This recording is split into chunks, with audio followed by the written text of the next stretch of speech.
সন্তানের কোন আমলে মৃত মা বাবা গুনাহ মাফ হয়?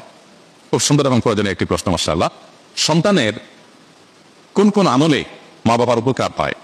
এর উত্তর হলো যে সাধারণত বান্দার নিজের আমল তার নিজের উপকার হয়।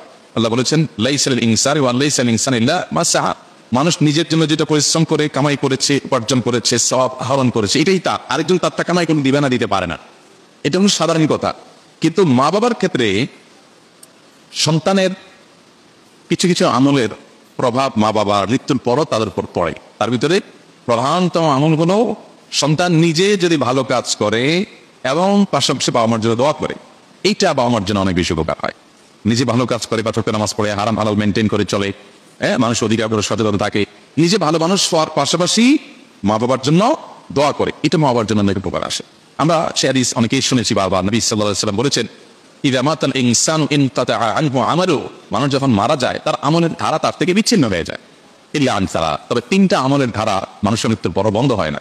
এর ভিতরে একটা হলো এই আওয়ালাদুল সালেহ ইয়াদউ লা। যদি কোনো নেক সন্তান থাকে যে নিজে ভালো মানুষ, পাশাপাশি বাবা মায়ের জন্য দোয়া করে, এটা তার জন্য খুব বেশি উপকার পায়। আমরা সাধারণত যেটা করি, মা বাবা মৃত্যুর পর আমরা চাই যে জীবদ্দশায় আমি মাকে বাবাকে স্নেহ করেছি, মমতা দিয়েছি, ভালোবাসা দিয়েছি, খাবার দিয়েছি, আদর আত্মি করেছি, কিন্তু এখন তাদের করতে পারতেছি না। আমরা কিছুটা করতে চাই বাবা মার জন্য।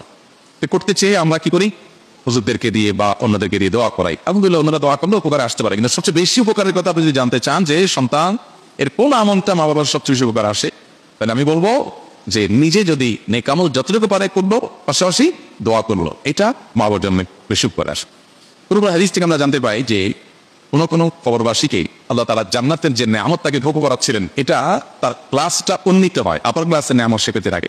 তখন আল্লাহর কাছে সে বলে, আল্লাহ আমার তো মৃত্যু হয়ে গেছে, আমি দুনিয়া থেকে চলে আসছি, আমল করে নিজের মর্যাদা বৃদ্ধি করার অপশন তো আমার বন্ধ হয়ে গেছে, তাহলে এখন আমি আমার এই মর্যাদা বৃদ্ধি যে দেখতে পাচ্ছি, এটা কিসের কারণে, কোত্থেকে হলো? আমার তো কোনো আমল নতুন করে প্লাস করার সুযোগ নেই, তাহলে মর্যাদা বৃদ্ধিটা কিভাবে হলো? তখন তাকে বলা হবে আল্লাহর তরফ থেকে যে তোমার সন্তান দুনিয়াতে যে রেখে আসছো, নেক সন্তান, নামাজি কালামি হালাল হারাম মেনটেনকারী ভালো সন্তান, সেই সন্তান তোমার জন্য দোয়া করেছে, এই দোয়ার বিনিময়ে তোমার ক্লাস উন্নীত করা হয়েছে। এই জন্য মা বাবার জন্য সন্তানের যে আমলটা সবচেয়ে বেশি উপকার করে তা হলো সন্তান নিজে ভালো মানুষ হবে, পাশাপাশি মা বাবার জন্য দোয়া করবে। আর দ্বিতীয়ত, মা বাবার হয়ে দান সাদাকা করা, গরিব দুঃখীকে দান সাদাকা, এই যে আল্লাহ এটার সবটা আমার মা বাবার জন্য আনবে, তার তরফ থেকে হালাল উপার্জন থেকে দান সাদাকা করবেন। এরকম আরো বিভিন্ন আমল আছে, কিন্তু সবচেয়ে বেশি যদি বলি আমরা, তাহলে এই দুইটা আসে সবকিছুর উপরে, দোয়া করা আর সাদাকা করা। আল্লাহ আমাদের মৃত মা বাবা আত্মীয় স্বজনদের জন্য আমাদের পক্ষ থেকে যে করণীয় আছে সেগুলো করার তৌফিক দান করুন।